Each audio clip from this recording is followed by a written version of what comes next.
Let me get this one on video so we can look back and help you on these problems. This is right triangle, altitude drawn to the hypotenuse.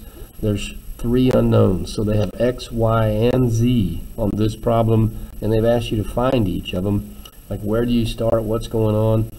This is where the proportions that I shared with you yesterday will come up, and so I started with putting those as a reference. I'm just having those available as a reference.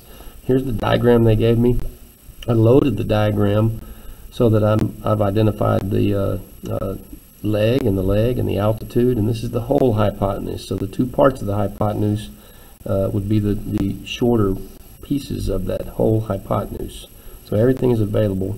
Do you know how to identify the adjacent part of the hypotenuse? Because I see that one of these asks you about adjacent.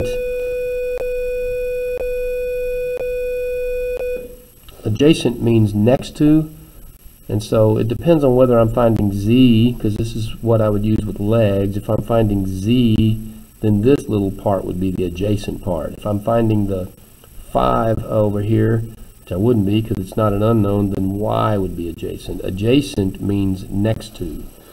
So the next thing I did was I wrote all three proportions with the different variables, and I just filled in according to those two original proportions, and what are those things. So I looked at my diagram and I said, hey, if I'm using the leg adjacent part, whole hypotenuse part, then here's a leg, it's 5.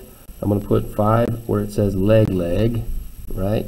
And then I'm going to put the whole hypotenuse below it, which was 14. The whole thing was 14. And then I'm going to put the adjacent part of the hypotenuse. Well, that's, if I use 5, the adjacent part is this part that's touching it. All right, so I know that's the hard part. Once you figure that out, this becomes easier. It's still long, and that's what makes it hard. But I did this one, I did this one, I did this one.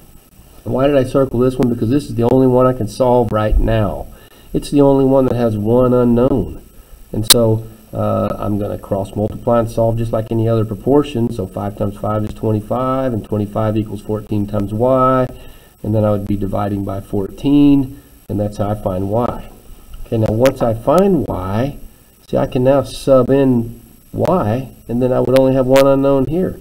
And then I could solve this one.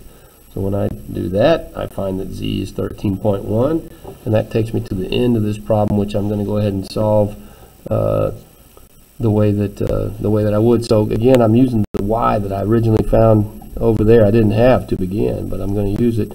So this is 14 minus 1.8, and so with my calculator, I'm going to have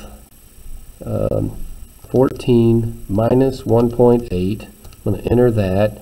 That gives me this value up here is 12.2. I'm going to cross multiply that, so I'm multiplying times 1.8 in my calculator. Okay, that value is 21.96, and then this is x squared.